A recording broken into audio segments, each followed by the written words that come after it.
ان الحمد للہ نحمده ونستعینه ونستغفره ونعوذ باللہ من شرور انفسنا ومن سیئات اعمالنا من يهده الله فلا مضل له ومن يضلل فلا هادي له وأشهد أن لا إله إلا الله وأشهد أن محمدًا عبده ورسوله أما بعد فإن خير الحديث كتاب الله وخير الهدي هدي محمد صلى الله عليه وسلم وشر الأمور محدثاتها وكل محدثة بدعة وكل بدعة ضلالة وكل ضلالة في النار. قال الله تعالى في محكم تنزيله ذلك الكتاب لا ريب فيه هدى للمتقين الذین یؤمنون بالغیب. محترم بھائیو، عزیز بزرگوں اور دوستو، اللہ سبحانہ و تعالیٰ نے قرآن کریم کے جتنے بھی بنیادی مضامین ہیں وہ مختصر سورۃ الفاتحہ میں سارے ذکر کر دیے. آگے سورہ بقرہ سے لے کر سورہ ناس تک تقریباً انہی مسائل کی وضاحت اور تشریح ہے. سورہ فاتحہ کے اندر ہم ایک دعا کرتے ہیں، اہدنا الصراط المستقیم، یا اللہ ہمیں سیدھا راستہ دکھا، یا دوسرے لفظوں میں جب دکھا دے تو اس پر چلنے کی توفیق عطا فرما.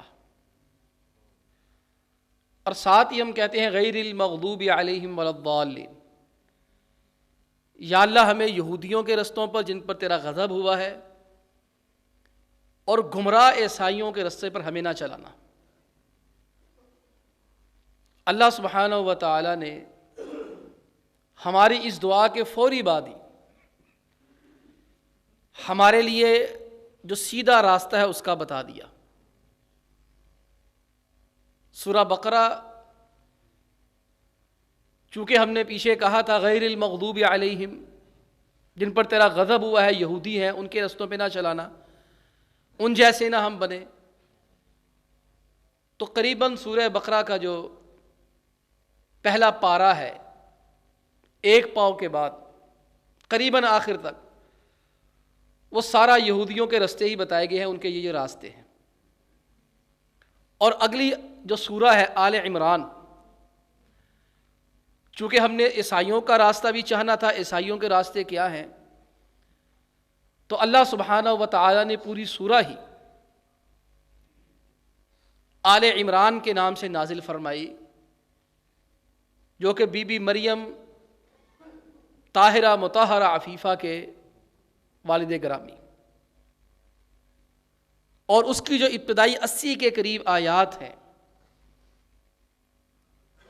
ان میں عیسائیوں کے بارے میں کافی زیادہ معلومات مل جاتی ہیں. اب ہم یہودیوں کا راستہ بھی چھوڑیں، عیسائیوں کا راستہ بھی چھوڑیں، ہم اپنی دعا کی جانب توجہ کریں جو آغاز میں ہے، ہمیں سیدھا راستہ دکھا. تو اللہ سبحانہ و تعالی نے سورہ بقرہ کی دوسری آیت کے اندر فرمایا ذالک الکتاب لا ریب فیہ، یہ جو کتاب ہے نا اس میں کسی شک کی گنجائش نہیں ہے. تم نے راستہ مانگا ہے، یہ راستہ دیتی ہے، ہدایت کا راستہ ہموار کرتی ہے، ہر ایک کے لیے نہیں. کوئی قرآن کو پڑھ کے ہی گمراہ ہو جاتا ہے. آج کئی معاشرے میں لوگ ہیں خود ساختہ پڑھے لکھے جن کو میں دانشور نہیں دانشور کہا کرتا ہوں، اپنا بھی نقصان کرتے ہیں، دوسروں کا بھی بیڑا غرق کرتے ہیں۔ یہ کتاب ہدایت ان کے لیے ہدایت کی بجائے گمراہی بن گئی۔ کیوں بنی؟ یہ ہدایت ہے، ہر ایک کے لیے نہیں ہے، للمتقین، یہ متقی لوگوں کے لیے، پرہیزگاروں کے لیے، اللہ سے ڈرنے والوں کے لیے ہدایت کا راستہ ہموار کرتی ہے۔ اب یہاں یہ سوال پیدا ہو گیا، متقی ہیں کون؟ جیسا میں نے کہا کہ بعض لوگ قرآن پڑھ کے ہی گمراہ ہو گئے، کہتے ہیں ہم تو وہی مانتے ہیں جو قرآن پاک میں آتا ہے، ہم اور دوسری کسی چیز کو نہیں مانتے۔ بعض لوگ کہتے ہیں ہم حدیث کو بھی مانتے ہیں، قرآن پاک کو بھی مانتے ہیں، لیکن سمجھ ہماری ہوگی موجودہ دور کے مطابق، ہم اس سے خود ہی معنی اور مفاہیم کشید کریں گے، کوئی مرکز ملت بنے گا، میں ہوں، میری بات حرف آخر ہوگی، یہ 1 2 3 4 نہیں، کئی گمراہ لوگ ہوئے، یضل بہ کثیرا ویہدی بہ کثیرا۔ اللہ فرماتے ہیں ان مثالوں کے ذریعے سے کوئی گمراہ ہو جاتا ہے، کوئی ہدایت پہ آ جاتا ہے۔ وما یضل بہ الا الفاسقین، ہاں گمراہ ہونے والے لوگ وہ ہیں جو بدکار اور فاسق و فاجر ہوتے ہیں، جن کا دین و مذہب اپنی مرضی ہوتی ہے، اللہ کی مرضی نہیں ہوتی، رسول اللہ صلی اللہ علیہ وسلم کے بتائے ہوئے طریقے نہیں ہوتے۔ متقی وہ لوگ ہوتے ہیں جن کے لیے ہدایت کا راستہ، ان کی صفات اللہ سبحانہ و تعالیٰ نے آگے بیان فرمائی۔ ہم صرف ایک صفت کا ذکر کریں گے، اللہ نے چاہا تو آئندہ جمعے میں باقی صفات کا بھی تھوڑا بہت ذکر ہو جائے گا۔ پہلی صفت جو اللہ تعالیٰ نے ان کی بیان فرمائی ہے، یؤمنون بالغیب، وہ اندیکھی چیزوں کے اوپر ایمان رکھتے ہیں۔ غیب نظر نہیں آتا لیکن وہ تسلیم کرتے ہیں۔ عزیزو کتنے لوگ گمراہ ہو گئے، قرآن پڑھ کے فرشتوں کے وجود کا انکار کر دیا۔ کتنے لوگ گمراہ ہوئے، قرآن پڑھ کے جنوں کے وجود کا انکار کر دیا۔ کتنے لوگ گمراہ ہو گئے، قرآن پڑھ کے عذاب قبر کا انکار کر دیا۔ کتنے لوگ گمراہ ہو گئے، قرآن پڑھ کے عالم برزخ کا انکار کر دیا۔ کتنے لوگ گمراہ ہو گئے قرآن کریم پڑھ کر کہ جو بات ہماری عقل میں نہیں آتی ہم اسے نہیں مانتے۔ آج جو دنیا کا علمی سرمایہ ہے ہمارے پاس، جسے ہم سورس آف نالج کہہ سکتے ہیں، ہر ایک کے لیے ہے، مسلمان کے لیے بھی، کافر کے لیے بھی، جاہل کے لیے بھی، عالم کے لیے بھی، ایک عام آدمی کے لیے بھی، ایک پڑھے لکھے بندے کے لیے بھی۔ علم 3 طرح سے آتا ہے ہمارے پاس۔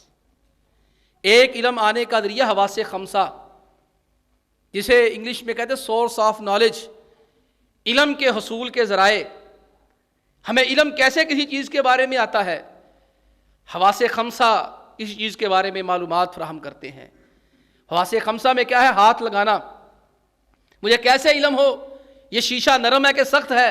میں ہاتھ لگاتا ہوں، یہ حواس خمسہ مجھے بتاتا ہے یہ شیشہ سخت ہے۔ مجھے کیسے پتا چلے اس پرفیوم کی خوشبو تیز ہے کہ ہلکی ہے؟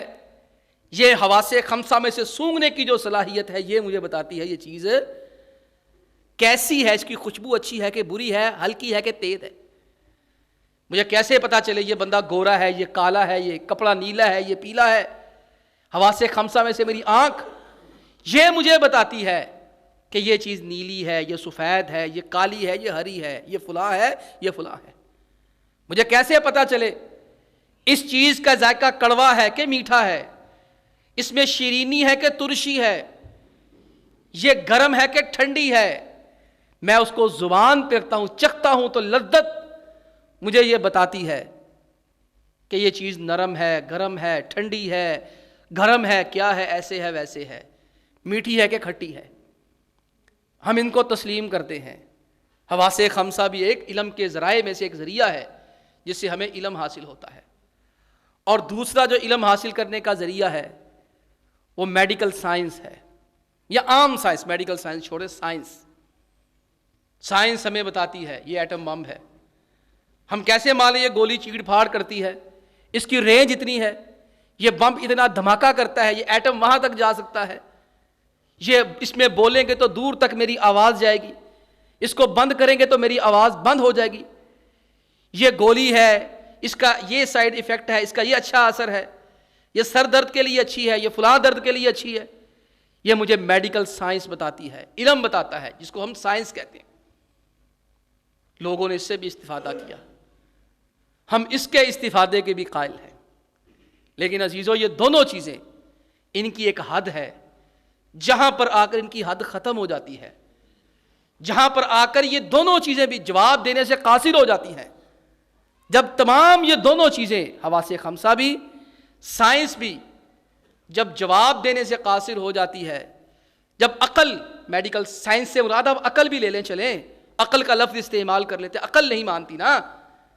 میں تمہید میں عرض کیا، بعض لوگ فرشتوں کا انکار کرتے ہیں، عقل نہیں مانتی، جنت کا انکار کرتے ہیں، عقل نہیں مانتی، جہنم کا انکار کرتے ہیں، عقل نہیں مانتی، رب کا انکار کرتے کہ ہم نے کون سا دیکھا اس کو.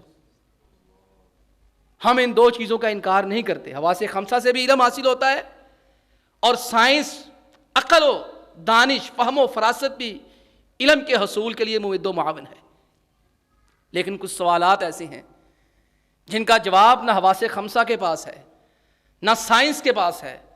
ان کا علاج وحی الہی کے اندر ہمیں ملتا ہے. جہاں آ کے حواس خمسہ ختم، اب قبر کا عذاب نظر آتا ہے. آج جو دنیا ہے، یورپ ہے، اور افسوس کے ساتھ ہمارا پڑھا لکھا طبقہ، ہماری کریم، ہمارے امراء، ہمارے وزراء، ہمارے سفیر، ہمارے مشیر، ہمارے صدر، ہمارے وزرائے اعظم، ہمارا ایلیٹ کلاس کا طبقہ، یورپ کا ہم نوا، جس کو ہم ملحد بھی کہہ لیتے ہیں، ملحدانہ افکار و نظریات والا بھی کہہ لیتے ہیں. آپ اگر آج دیکھیں، وہ بھی یورپ کی طرح ہر چیز کی تسلیم کے لیے دو چیزوں کو ہی لے کے آتے ہیں. یورپ کے ہاں انجیل بند ہے.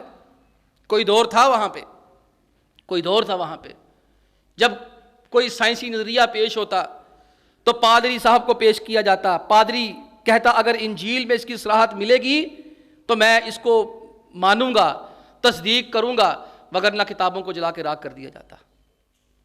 اس کا ایک فطری نتیجہ نکلا، ان کے اندر بغاوت ہوئی مذہب سے، اسلام، اپنے عیسائیت سے. وہ اقبال نے کہا تھا، کیوں خالق و مخلوق میں حائل رہے پردے، ارباب کلیسا کو کلیسا سے اٹھا دو. پھر ایک لوتھر کی تحریک چلی، بڑی تحریکیں چلی، مذہب بیزاری کی تحریک چلی. انہوں نے اپنا دامن اس طرح چھڑایا، پکا ہی چھڑا لیا، انجیل کو بند کر کے پادری کے سپرد کر دیا. اب سائنسی تحقیقات تو انجیل پہ پرکھنا دور کی بات ہے، اب وہ اپنی معاشی، سیاسی، مذہبی، معاشرتی اقدار بھی انجیل پہ اب نہیں پرکھتے، اور جو چیز عقل میں نہیں آتی، جو نہیں دیکھی جاتی، اس کا انکار کر دیتے ہیں. عزیزو، جہاں عقل فیل ہو جاتی ہے، سائنس فیل ہو جاتی ہے، جہاں پر حواس خمسہ معطل ہو جاتے ہیں، وہاں پر جو تیسرا علم کا ذریعہ ہے حاصل کرنے کا، وہ وحی الہی ہے، کتاب و سنت ہے. ان سوالوں کے جواب جو حواس خمسہ بھی نہیں دے سکتا، جو عقل بھی نہیں فراہم کر سکتی. جس بندے کا انحصار کتاب و سنت پہ ہوتا ہے، ذالک الکتاب لا ریب فیہ ھدی للمتقین، یہی کتاب ہدایت اس کے لیے بن جاتی ہے. کیوں؟ یؤمنون بالغیب. اللہ رب العالمین نے وحی الہی میں جو احکامات نازل کیے ہیں وہ دو طرح کے ہو سکتے ہیں. ایک ہے جن کا تعلق ظاہر کے ساتھ ہے، ہمیں نظر آتے ہیں، ان کو ماننا بھی ہے، ان کے مطابق اپنی ہمت کے مطابق عمل بھی کرنا ہے. دوسرے وہ ہیں جن کا تعلق عالم غیب کے ساتھ ہے، ہمیں نظر نہیں آتے، ہمیں دکھائی نہیں دیتے، ہمیں سنائی نہیں دیتے. تو جس کا تیسری چیز کے اوپر ایمان ہوتا ہے، وحی الہی پر، وہ قرآن کی دوسری تیسری آیت پڑھ کے ہدایت پہ رہتا ہے. یہ مجھے غیب پر ایمان لانا ہے، اس کی حقیقت اور ماہیت کے اندر نہیں جانا. اب دیکھیں، ایک چیز ہے، لوگوں نے اس کا انکار کر دیا، قبر کا عذاب. اب آپ کو ہمارے اندر سے بھی ایسے لوگ مل جائیں گے، جادو کا انکار، جنوں کا انکار، شیطانوں کا انکار، ایسے بے شمار لوگ آپ کو مل جائیں گے. میں صرف مثال کے طور پر سمجھانے کے لیے ایک قبر کے عذاب کی مثال دے رہا ہوں. کہتے بھئی ہم نے آج تک دیکھا نہیں، کبھی سنا ہی نہیں، عقل ہی نہیں مانتی. آواز ہی نہیں آتی، اندر جو اگر مار پڑ رہی ہے تو آواز کیوں نہیں آتی؟ اگر نعمتیں مل رہی ہیں تو دکھائی کیوں نہیں دیتی؟ تم کہتے ہو کہ یہ قبر بڑی وسیع ہو جاتی ہے، جنت کی کھڑکی کھل جاتی ہے، اگر نیک آدمی ہوتا ہے نا، جنت کی کھڑکی کھل جاتی ہے، ہوا آنا شروع ہو جاتی ہے، اس کی وہاں پر رزق بھی پہنچایا جاتا ہے، اس طرح کی باتیں ملتی ہیں۔ وہ کہتے ہیں بھائی نظر نہیں آتا، چھوٹا سا کمرہ ہے، حجرہ ہے، چھوٹی سی 6 فٹ کی 5-6 فٹ کی قبر ہے، اس میں یہ چیزیں کیسے آ سکتی ہیں؟ یہ بالکل نہیں ہے۔ لہذا یہ تم مولویوں نے اپنی باتیں بنائی ہوئی ہیں، حقیقت کے ساتھ اس کا کوئی تعلق نہیں ہے، اس طرح کی باتیں۔ اور عذاب بھی نہیں ہوتا، اگر عذاب ہوتا ہے تو چیخیں کیوں نہیں آتی، سنائی کیوں نہیں دیتا، دکھائی کیوں نہیں دیتا؟ اللہ کے بندو، پہلی بات تو یہ ہے، اس لیے دکھائی اور سنائی نہیں دیتا، یہ غیب کا مسئلہ ہے، اور غیب چیز کبھی دکھائی نہیں دیتی، جو چیز ہی نظر آ گئی وہ غیب کہاں سے رہی؟ اور اگر دکھائی نہیں دیتا، سنائی نہیں دیتا، پتہ نہیں چلتا، تو پھر اس کے اندر بھی اللہ تعالیٰ نے ہمارے ساتھ یہ احسان کیا ہوا ہے۔ آپ غور فرمائیں، یہ قبر کا عذاب ہے۔ اب کس علاقے کے اندر قبرستان نہیں ہے مجھے بتائیں؟ آپ کے جنگ روڈ پہ ایوب پونی والا قبرستان بھی ہے، پریمیئر مل والا قبرستان بھی ہے، چھوٹا بھی ہے، بڑا بھی ہے، سمن آباد میں بھی ہوگا، سمن آباد کالج روڈ پہ بھی آتا ہے، جہاں جہاں کالونیاں ہیں وہاں پر باقاعدہ جگہ خاص کی جاتی ہے قبروں کے لیے۔ وہ علیحدہ بات ہے، پراپرٹی ڈیلر جو ہے وہ وہاں پر پلاٹ بنا کے بیچ دیتے ہیں، قبرستان نہیں بناتے۔ غلام محمد آباد والا قبرستان ہے۔ آپ پورے فیصل آباد کا صرف جائزہ لیں، پورے فیصل آباد کا جائزہ لے کے آپ دیکھ لیں کون سا علاقہ ہے جہاں قبرستان نہیں ہے۔ اب قبرستان ہے، آپ مجھے بتائیں، اگر ہمارے گھر کے پڑوس میں جیل ہو، جیل کو کیوں دور بنایا جاتا ہے آبادی سے؟ وہاں چھتر پولا ہونی ہوتی ہے، وہاں لتریشن ہونی ہوتی ہے، وہاں مجرموں کی ایسی ایسی چیخیں نکلتی ہیں نا، ہمارے جیسے لوگ وہ سن کے ہی دہل جاتے ہیں۔ اگر جیل ہمارے گھر کے پاس ہو، صبح کو منادی ہو، اٹھا لو جی انہاں نو، لمحے پالو، پانجے فٹ کرو، اب آپ مجھے بتائیں، قبر سے جو ہے وہ جیل سے کسی ملزم کو لایا جائے، آپ کو دکھایا جائے، آپ کو سنایا جائے، اور آپ کے سامنے اس کی لتریشن کی جائے، اس کے پانجے فٹ کیے جائیں، تو پھر آپ مجھے بتائیں آپ سکون سے رہ لیں گے؟ قبرستان کو چھوڑیں، جیل کو چھوڑیں، آپ جائیں لائٹ ہاسپٹل میں، آپ جائیں سول ہاسپٹل میں، ایمرجنسی وارڈ میں جائیں جہاں پر لوگ آخری سانسیں گن رہے ہیں۔ بتائیے ہے کسی کا جگرا لوگوں کی چیخیں سنے؟ ہم نے دیکھا جب لوگوں کے آخری ایام آتے ہیں وہ چیخیں مارتے ہیں، مینو بچا لو، او مینو بچا لو، او لین آ گئے، او مینو لین آ گئے۔ اگر زخمی ہوں، اگر وہ ہسپتال میں پڑے ہوں، چیخیں مارتے ہوں، آپ 2 منٹ وہاں نہیں کھڑے ہو سکتے۔ ادھر یہ مر رہا ہے، ادھر اس کی لاش گر رہی ہے، ادھر وہ مر رہا ہے، ادھر سے اس کی آکسیجن ختم ہو گئی ہے، ادھر سے اس کی ڈیڈ باڈی آ رہی ہے، کوئی بندہ اس کا تصور نہیں کر سکتا۔ اگر اللہ سبحانہ و تعالی قبر کا عذاب ہمیں سنانا شروع کر دیں، دکھانا شروع کر دیں، اللہ کی قسم ہماری راتوں کی نیندیں اڑ جائیں گی۔ اگر آپ کو ادھر سے قبرستان، ایوب پونی والا قبرستان، کتنی قبریں ہیں، فرشتے لتر پڑے شروع کر دیں صبح صبح، اور چیخیں یہاں تک آپ کی آئیں، یہاں تک آپ کو ان کی چیخیں سنائی دے، اللہ کے بندو ایمانداری سے بتاؤ آپ کا کیا حال ہوگا؟ آپ کو نیند آئے گی؟ آپ کو ہنسی آئے گی؟ اللہ کے پیغمبر علیہ الصلوۃ والسلام کو دکھایا گیا، سنایا گیا، تو پیارے پیغمبر علیہ الصلوۃ والسلام کی ہنسی گم ہو گئی تھی۔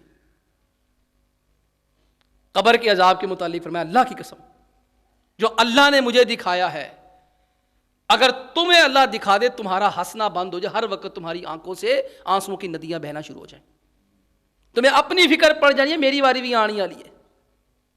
اور آپ مجھے یہ بتائیں، قبر کا عذاب اللہ تعالیٰ نہیں دکھاتے، اس میں ہمارا فائدہ ہے، ہماری عزت ہے۔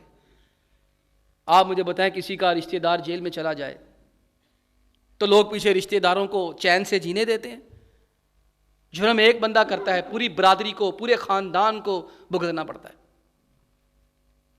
لوگ منہ چھپاتے پھرتے ہیں، کہیں پتہ نہ چل جائے یہ میرا بھائی تھا، اپنے رشتہ داریوں کا انکار کرتے ہیں، لوگ تانے مارتے ہیں، وہ دیکھو وہ فلاں بندے کا بھائی جا رہا ہے، وہ چور کا بھائی جا رہا ہے، وہ ڈاکو کا بھائی جا رہا ہے، وہ قاتل کا بھائی جا رہا ہے، وہ بدکار کا بھائی جا رہا ہے۔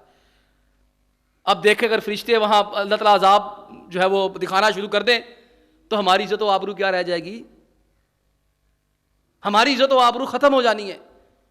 جب وہاں پر اس کی فرد جرم پڑھ کے سنائی جائے گی چھترول سے پہلے، لتریشن سے پہلے مردے کی، تو لوگوں نے پھر ہمیں کہنا ہو تیرا پرا ہو جیسی، اور تیرا ماما ہو جیسی، اور تیرا چاچا ہو جیسی۔ اور مجھے بتاؤ پھر اس بندے کی کیا عزت رہنی تھی جو مر گیا ہے؟ اللہ سبحانہ و تعالیٰ نے اگر قبر کے عذاب کو نہیں دکھایا، اگر ہمیں نہیں سنایا، تو اس میں اللہ تعالیٰ کی ہمارے اوپر کمال مہربانی ہے، کمال شفقت ہے۔ اور جو کہتے ہیں نا کہ ہم ہر اس چیز کو مانیں گے جو ہم دیکھیں گے، حواس خمسہ اس کو تسلیم کرے گی، چھوئیں گے، ہر اس چیز کو مانیں گے جو نظر آئے گی، تو اللہ کے بندوں مجھے بتاؤ ہوا کسی نے دیکھی ہے؟ پھر لڑا کرو نا جا کے جن سے ہوائیں براتے ہو۔ محدثین کو اللہ سبحانہ و تعالی نے بچایا، کس لیے ان گمراہ فرقوں کے اندر جانے سے بچایا؟ یؤمنون بالغیب، وہ لوگ تھے جو غیب پر ایمان رکھا کرتے تھے۔ جب وہ اس طرح کی روایات احادیث مبارکہ اپنی کتابوں میں پیش کرتے، لوگ ان کا تمسخر کرتے، مذاق اڑاتے، کہتے ان کو تو ظاہری باتوں کے سوا آتا ہی کچھ نہیں ہے۔ امام بخاری رحمۃ اللہ علیہ کے دور میں جو مسئلے اٹھے، ان میں ایک مسئلہ تھا اعمال کا وزن ہوگا۔ اب حدیث مبارکہ آ گئی، اللہ کے پیغمبر علیہ الصلوۃ والسلام نے فرما دیا، اس میں پتہ چل گیا بندے کے عمل بھی تولے جائیں گے، بندے کا بولنا بھی تولا جائے گا، بندے کا جسم بھی تولا جائے گا۔ وہ چڑھے عبداللہ بن مسعود مسواک اتارنے کے لیے رضی اللہ تعالی عنہ، پنڈلیاں باریک تھیں، ہوا سے تیز چلی، ہل گئے، صحابہ ہنسے، میں تم عبداللہ کی باریک پنڈلیوں کو دیکھ کے ہنستے ہو، اللہ کے میزان میں عبداللہ کی پنڈلیوں کا وزن احد پہاڑ سے بھی زیادہ ہے۔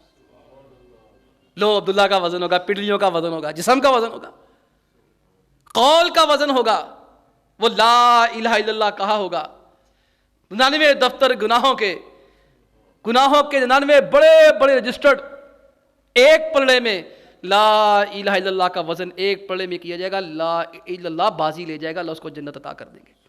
یہ وزن ہو گیا۔ امام بخاری رحمہ اللہ نے صحیح بخاری میں مسئلہ یہی بیان فرمایا کہ بنی آدم کے قول عمل اللہ اس کا وزن کرے گا، وزن ہوگا۔ لیکن اس وقت انکار کرنے والے انکار کیا، کہتے وزن اس چیز کا ہوتا ہے جس کی جسامت ہوتی ہے، جس کی چوڑائی ہوتی ہے، لمبائی ہوتی ہے، جو نظر آتی ہے۔ یہ لوگ گمراہ ہو گئے۔ وہ یؤمنون بالغیب والے، غیب پر ایمان لانے والے امام بخاری کامیاب ہو گئے، امام مسلم کامیاب ہو گئے، امام ترمذی، امام ابن ماجہ رحمہم اللہ کامیاب ہو گئے۔ یہ لوگ سارے گمراہ ہو گئے، ان کی باقیات آج بھی موجود ہیں۔ اور ان سے کوئی پوچھے جو ٹائروں میں ہوا بھری جاتی ہے پھر وہ ہمیں دکھاؤ، کیوں بھائی؟ کسی دکان پہ جاتے ہو، جب وہ گیس والی وہ کیا ہوتی ہے ہوا والی جو لگاتے ہیں ٹوٹی شوٹی، اس کو وہ چلانے دیتا ہے؟ یہ جو گیس ہمارے پائپوں میں آتی ہے یہ نظر آتی ہے؟ پھر اس کا بھی انکار کرو، گیس بھی نہیں ہوتی، لیکوڈ ہے نا۔ یہ گیس کس نے دیکھی؟ ہمارے گھروں کے اندر گیس چلتی ہے، وہ کیسے ہمارے گھروں کے باہر وہ آ کر وہ لگا کے جاتے ہیں، میٹر لگا کے جاتے ہیں، پائپ لگا کے جاتے ہیں، ان پائپوں کے اندر سے گزر کر ہوا ہمارے گھروں کے اندر آگ روشن کر دیتی ہے، پھر وہ تو نظر نہیں آتی، وہ تو کبھی ہاتھ لگا کے چیک نہیں ہوتی، کہ اس کا بھی انکار کر دیتے ہیں۔ چینی کبھی نظر آئی ہے؟ مٹھاس، شوگر، میں چینی کی بات نہیں کر رہا، کھانے والے کی، شہد کی بات نہیں کر رہا، جو اس کے اندر مٹھاس ہوتی ہے، لذت ہوتی ہے، نظر تو پھر وہ بھی نہیں آتی، وہ تو زبان بتا دیتی ہے چلے۔ اگر نظر ہی آنا ہے تو پھر اس کا بھی انکار کر دینا چاہیے، پھر عقل۔ بات اصل میں یہ ہے، ذالک الکتاب لا ریب ھدی للمتقین، یہ متقی حضرات کے لیے ہدایت ہے۔ یہاں سیانے کا معیار نہیں ہے، سیانہ ابو جہل بھی بڑا تھا، ابو جہل کو ابو الحکم کہتے تھے۔ اللہ تعالیٰ نے قرآن پاک میں یہودیوں کو بے وقوف کہا ہے، حالانکہ یہودی اس وقت بڑے پڑھے لکھے تھے، اپنے آپ کو بطور فخر پیش کرتے تھے، ہاں اسی بڑے پڑھے لکھے ہیں، لیسا علینا فی الامیین سبیل، لوگوں کے حق مار جاتے. لوگ کہتے ہو حق مارتے ہو، کہتے تسی ان پڑھ ہو، تہاڈا جو مرضی کریے سارا کچھ ہی جائز ہے. ہمارے پاس کتاب ہے، ہمارے تورات والے. اللہ تعالیٰ نے ان کو بیوقوف کہا. کس لیے بیوقوف کہا؟ جب اللہ تعالیٰ نے قبلہ بیت اللہ کو بنا دیا تو اعتراض کرنا شروع ہو گئے. ابو جہل ابو الحکم تھا، جج تھا، اتنا سیانا، اتنا دانشور، اتنا عقل مند، اتنا عقل والا، چیف جسٹس اسے کہا جاتا تھا، سردار تھا اپنی قوم کا. لیکن ہماری شریعت میں اسے کیا کہا گیا؟ جہالتوں کا سردار. تو کبھی غور کیا اس بات پر کیوں جاہل بن گیا؟ کتنا سیانا عقل مند کہ شیطان ابلیس بھی اس کی دانائی کو مان گیا. جب اللہ کے نبی علیہ الصلوۃ والسلام کے بارے میں سازشیں ہو رہی تھیں، اذ یمکر بک الذین کفروا لیثبتوک او یقتلوک او یخرجوک، جب کافر دار الندوہ میں بیٹھے پلاننگیں کر رہے تھے، اس پیغمبر کو قید کر دیں، گھر میں بند کر دیں، گھر میں قید کر دیں، اس کو مکہ سے باہر نکال دیں، اس کو قتل کر دیں. پر کہتے یار اگر قتل کر دیا تو کام خراب ہو جانا ہے، پھر تو یہ جو بنو ہاشم والے ہیں یہ تو چھوڑیں گے نہیں ہمیں. شیطان بھی آیا ہوا تھا، ابلیس لعنتی بد کردار. ابو جہل بولا میرے پاس ایک طریقہ ہے، ایسا کرو عرب کے ہر قبیلے سے ایک ایک نوجوان لے لو. محمد کریم علیہ السلام جیسے ہی باہر نکلے نعوذ باللہ ایک دفعہ ہی سارے تلوار مارو، پتہ نہیں کس کی تلوار سے مریں گے. تمام قبائل میں قاتل بکھر جائیں گے، کس کس سے لڑیں گے، خون بہا دے کے جان چھڑوا لیں گے. کتنا چلاک، کتنا شیار، کتنا ہوشیار، 1.5 سے آنا. اب آپ دیکھ لیں ابو جہل کس لیے بنا. آج آپ کتنے لوگوں کو ملے گے او کوئی بھی مولوی نے گلا بنائی جانے ایویں ہے، کوئی اسراء معراج نہیں ہوا. سن لیتے ہیں آپ، غامدی سے سن لیں گے. انجینئر مرزا خبیر جس لائن پہ چلا وہ بھی آخر کہے گا معراج راج کوئی نہیں ہوا. انہیں بھی کہہ دیں لو میری پیشن کوئی نوٹ کر لو، وہ بھی کہے گا ایک دن. یہ پرویزیوں سے پوچھیں، فراہیدی سے، یہ سر سید ہو گیا، چکڑالوی ہو گئے، یہ فتنے ہمارے ہاں پائے جاتے ہیں. خود ساختہ اہل علم، آپ ہی پڑھے آپ ہی سمجھے. انا مارے انی نو تے مکا وجے تھمی نو. کہتے بے استادہ بے چجا ہی ہوتا ہے، وہ چولا ہی مارتا جدوں مارتا ہے. وہ اعتراض ہے مولوی نے کسی چیز کا کی پتا. اچھا ہمیں مجھے نہیں پتا، جس نے 30 سال اس فیلڈ میں لگا دیے تمہیں سارا پتا، جس نے ایک دن بھی نہیں لگایا. کہ مولوی نے کچھ نہیں پتا جنہیں پوری زندگی گالتی، تو نویں جم پہ آئے تھے ساری چیزوں جاننے والا. اسی فضول ہی نکل آئے. پھر ہمیں بھی پتا ہوتا ہم 16 گھنٹے 14 گھنٹے محنت نہ کرتے، سینکڑوں اساتذہ کے سامنے بیٹھ کے علم نہ حاصل کرتے. ہم بھی تمہاری طرح بیٹھ کے گھر میں قرآن ترجمے والا کھول کے خود ہی پڑھ لیتے. جو بیٹھے ہیں نا یہ جو جگہ جگہ گلی گلی محلوں میں قرآن پاک لے کے تفسیریں کرنے والے، میرا دعویٰ ہے ان کو کھڑا کریں بٹھائیں، ترجمے کے بغیر قرآن دینا ہے. قرآن کا ترجمہ کرنا صحیح تو دور کی بات ہے، قرآن کو بھی صحیح طرح نہیں پڑھ کے دکھا سکتے. یہ کتاب گمراہی کا باعث بھی بن جاتی ہے ایسے لوگوں کے لیے. یہ بات ہوئی، آج انکار کیا لوگوں نے. آپ مجھے یہ بتائیں، خدا کی قسم دل کے ہاتھ رکھ کے ابھی میں آپ کو ایک بات کروں گا، پھر اس کے بعد حدیث سناؤں گا اسراء و معراج والی. کس بات پہ آپ کا دل اش اش کرے گا، حدیث کے اوپر کہ سائنسی تحقیق کے اوپر؟ وہ اس کا کرے گا یؤمنون بالغیب ہے، جو متقی ہے. جو متقی نہیں ہے، غیب پر ایمان نہیں رکھتا، چونکہ چنانکہ زیادہ پڑھا لکھا، اوور کانفیڈنٹ، اوور کلیور، دنیا کا پڑھا ہوا، جاہل بامور الدنیا عالم بامور الاخرہ. آقا علیہ السلام فرمایا کچھ لوگ ایسے بھی ہیں دنیا کا سارا پتا ہے، دین کے کسی ایک چیز کا نہیں پتا.